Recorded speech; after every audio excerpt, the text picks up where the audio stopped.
Hi guys, welcome to this painting tutorial for Age of Sigmar Winter Sylvaneth. In this video I'm going to show you how you can achieve a very quick speed painting technique to create a dryad that looks sort of like this here. As you can see, it's pretty striking and stands out in the battlefield well. So first thing you need to do is get your dryad. After priming it, you need to paint it with Mechanicus Standard Grey from the Citadel paint range.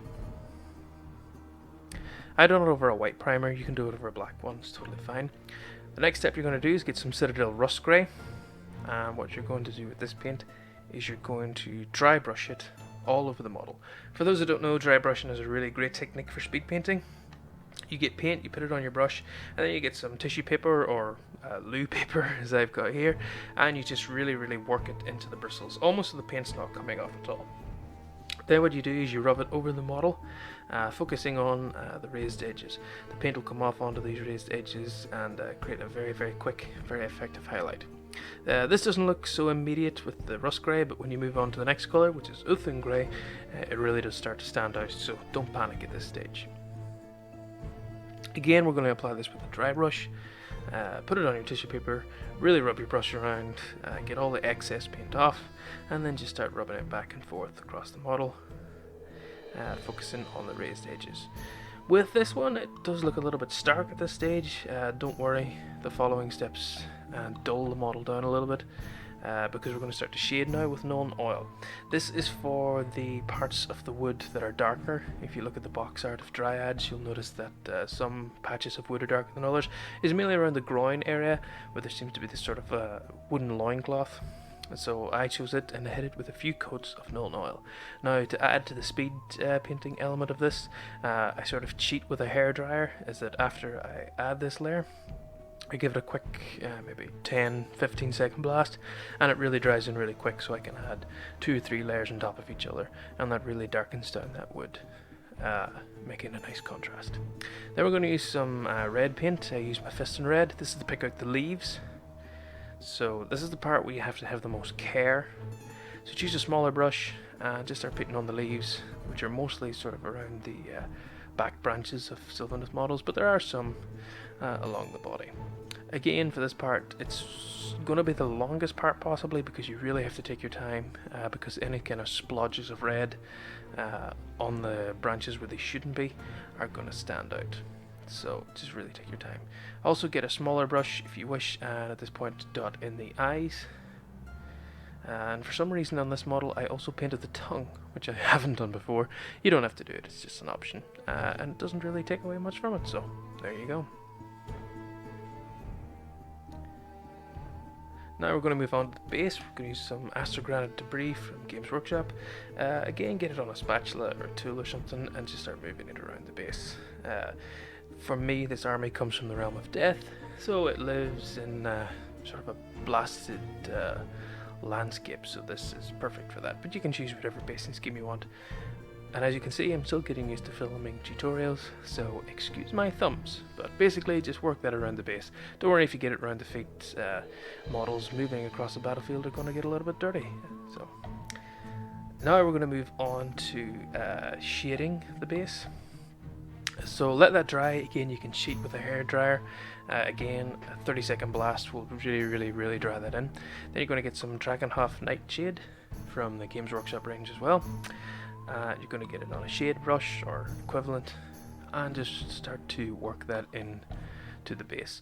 Dragonhof Nightshade works a lot better than Nuln Oil in my opinion, because it had sort of a blue arcane feel to the model, and it stands out a little bit better. Once that's dry, again you can use a hairdryer to dry it in. Hairdryers are great. You're going to use some Longbeard Grey, which is a Citadel dry paint, and you're going to use this to do the final highlight to the base and to the model itself. Again, you're going to dry brush this, so wipe it on tissue paper, toilet paper, get the excess off, and then start dragging it across the base. You can see immediately that this creates this nice sort of light, almost dusting of snow, which is perfect for our winter scheme. And at this point too, you can focus it in around the face, and in particular the claws as well, to make them just look that little bit more sinister and a little bit more sharp. Now we get to the fun part where we use our texture paint, which is again from Citadel, and it's Valhalla Blizzard. So pick up a tool or a spatula, something really simple. Get some of that Valhalla Blizzard on the end of it, and then just pick random spots on your base and start to just put them out there. Snow falls in random areas, as we know. And then what you're going to do is you're going to get some more on your base, and you're going to start adding it to random patches to the model. This creates a sort of unified feel, and it really brings out the winter element. In my head, these trees lay dormant until something comes into their forest lands, so the snow is going to fall on top of them. It's going to rest in crags and nooks all around their body, and it just sort of adds an element to the model, which in my opinion works. So yeah, they're pretty good. Your imagination can run wild here. Wherever you want to put the Valhalla Blizzard, you can whack it on any sort of shoulders and things. Round the head in particular is perfect. So once you've done that, you're going to move on to getting some of this scatter leaves. This is Jarvis, I can never pronounce it right. You can pick this autumn leaf set up on eBay for around about £3 or £4 UK money. Then just get some PVA glue or white glue and pick random splodges along the model, and then some random splodges on the base as well. Anywhere at all. Try to avoid putting it under the knee or places like that, because this is where you have to kind of think logically about gravity. A leaf wouldn't be stuck under the knee of something. Gravity would probably pull it down. So just kind of aim all these splodges in areas of natural gravity. Lovely. Once you've done that, just gather up a finger and thumbful of those leaves and just scatter them all over the model, making sure you're getting them on the splodges. You don't have to press them in with anything. You can if you want. This is all about speed painting, so really don't have time.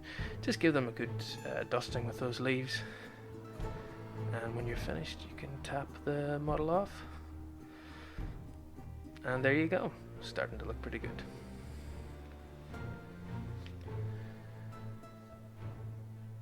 Then the last thing I did with this model was just give the base a matte black from the Army Painter range coating to tie it in, and just to make it look that a little bit more finished. So as you can see, this model's pretty striking.